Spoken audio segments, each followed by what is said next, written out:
ایک اور دلچسپ ویلاگ کے ساتھ میں ہوں احسان احمد۔ ناظرین، گرمیاں آ چکی ہیں، سورج آگ برسا رہا ہے، زمین تپ رہی ہے۔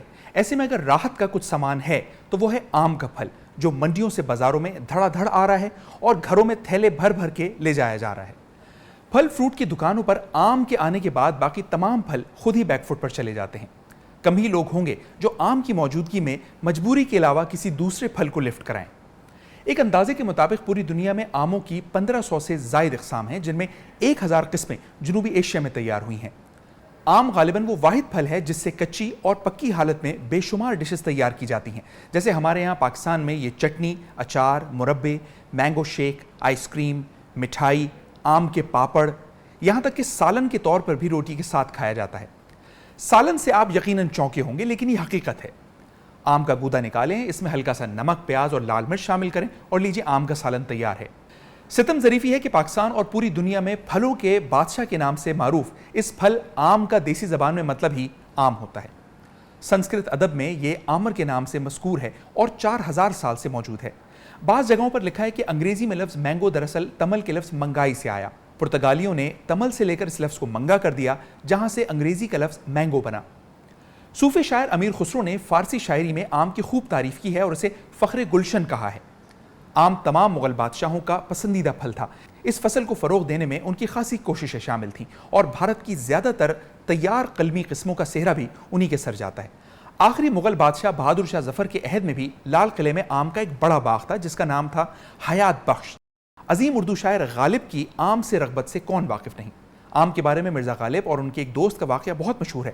واقعہ یہ ہے کہ ایک بار غالب کے ایک دوست نے دیکھا کہ ایک گدھا آم کے ڈھیر تک گیا اور سونگھ کر واپس آ گیا۔ دوست نے کہا، دیکھا گدھے بھی آم نہیں کھاتے؟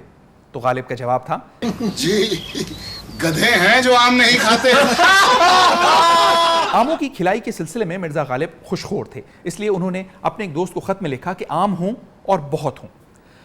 علامہ محمد اقبال کو بھی اس پھل سے خاص رغبت تھی۔ ایک بار طبیعت ناساز ہوئی تو حکیم صاحب نے انہیں ہدایت کی کہ آموں سے پرہیز کیجیے۔ اقبال نے کہا کہ آم نہ کھا کر مرنے سے آم کھا کر مر جانا کہیں بہتر ہے۔ اس کیفیت کو دیکھ کر حکیم صاحب بولے کہ اچھا، آپ ایک دن میں ایک آم کھا سکتے ہیں۔ تب علامہ اقبال نے ملازم کو ہدایت کی کہ بازار میں گھومو پھرو اور دیکھو، جو آم سب سے بڑا نظر آئے روزانہ وہی خرید کر لایا کرو۔ ایک دوست کے نام اپنے خط میں علامہ اقبال ایک جگہ لکھتے ہیں کہ آموں کی کشش علم سے کم نہیں۔ کھانے پینے کی چیزوں میں صرف آم ہی ایک ایسی شے ہے جس سے مجھے محبت ہے۔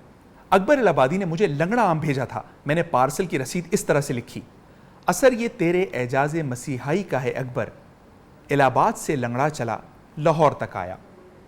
لنگڑا آم صرف اپنے نام ہی میں نقص رکھتا ہے، ورنہ ساغر خیامی نے اس کے بارے میں کہا ہے کہ آم تیری یہ خوش نصیبی ہے ورنہ لنگڑوں پہ کون مرتا ہے۔ خود اکبر الہ آبادی کو بھی آموں سے بڑا عشق تھا۔ اپنے بے تکلف دوست منشی نثار حسین کو لکھتے ہیں کہ نامہ نہ کوئی یار کا پیغام بھیجیے، اس فصل میں جو بھیجیے بس آم بھیجیے۔ کہا جاتا ہے کہ حیدرآباد دکن میں ایک مالی کی ہونہار بیٹی نے آم کے پودے میں گلاب کی قلم لگا دی تھی، اس سے آم میں گلاب کی مہک آنے لگی تھی۔ آم کے ساتھ اس طرح کے اور بھی کئی تجربات ہوئے جو زیادہ تر کامیاب ثابت ہوئے۔ معروف نقاد اور ادیب انتظار حسین ایک جگہ لکھتے ہیں کہ یہ آم بھی عجب پھل ہے، پھلوں کے حساب سے کوئی ایسا نامور پھل بھی نہیں ہے، مگر جب بازار میں اس کی نمود ہوتی ہے تو باقی سب پھل پھیکے پڑ جاتے ہیں، پھر بس یار آموں ہی کا کلمہ پڑھتے اور ہونٹ چاٹتے نظر آتے ہیں۔ ادب سے باہر نکلے تو سیاست کے میدان میں بھی آموں کا بڑا ذکر ملتا ہے۔ ہمارے یہاں تو آموں کا سیاست سے اتنا گہرا تعلق ہے کہ پاکستان ہی دنیا بھر میں مینگو ڈپلومیسی کا بانی اور موجد کہا جاتا ہے۔ سیاست میں آم بطور تحفہ دینے کی روایت مرحوم نواب زادہ نصر اللہ خان کی شروع کی ہوئی ہے۔ آپ اپنے جاننے والے صحافیوں کو ہر سال گرمیوں میں آم کی پیٹی بطور تحفہ بھجوایا کرتے تھے۔ کہا جاتا ہے کہ جب ایک بار جاپان نے پاکستانی آم کی درآمد پر پابندی عائد کی تو صدر زرداری نے جاپانی وزیر اور جاپان کے شہنشاہ کو بھی آموں کا تحفہ بھیجا، جس کے بعد جاپان نے عارضی طور پر پاکستانی آم پر سے پابندی ہٹا لی تھی۔ جولائی سن 2010 میں امریکی secretary of state Hillary Clinton نے جب پاکستان کا دورہ کیا تو یہاں بھی انہیں آم پیش کیے گئے، جس کے بعد وہ بھی پاکستان کے خوش ذائقہ آم کی معترف ہو گئیں۔ اپنے ایجنڈے سے ہٹ کر انہوں نے پاکستانی آموں کی امریکہ کی منڈیوں تک رسائی کے لیے ذاتی کاوشیں پیش کرنے پر بھی آمادگی ظاہر کی اور اس حوالے سے عملی کام بھی کیا، جس کے بعد پاکستانی پھلوں کی امریکہ اور یورپ برآمدگی میں بہت آسانی ہوئی۔ بھارتی ریاست بہار کے بعض علاقوں میں کئی دہائیوں سے ایک دلچسپ روایت چلی آ رہی ہے، جس کے مطابق لڑکی پیدا ہونے پر اہل خانہ کو 10 آم کے درخت لگانے ہوتے ہیں۔ اس کے پیچھے خیال یہ ہے کہ اس سے بچی کی حفاظت اور اس کے مستقبل کے خدشات کم ہو جاتے ہیں۔ یہ بھی کہا جاتا ہے کہ جب آم کی ڈالی میں نئے پتے آنے لگتے ہیں تب لڑکا پیدا ہوتا ہے۔ پڑوسیوں کو ولادت کی اطلاع دینے کے لیے دروازوں کو آم کے پتوں سے سجایا جاتا ہے۔ تو ناظرین، آم کھائیے اور خوب کھائیے۔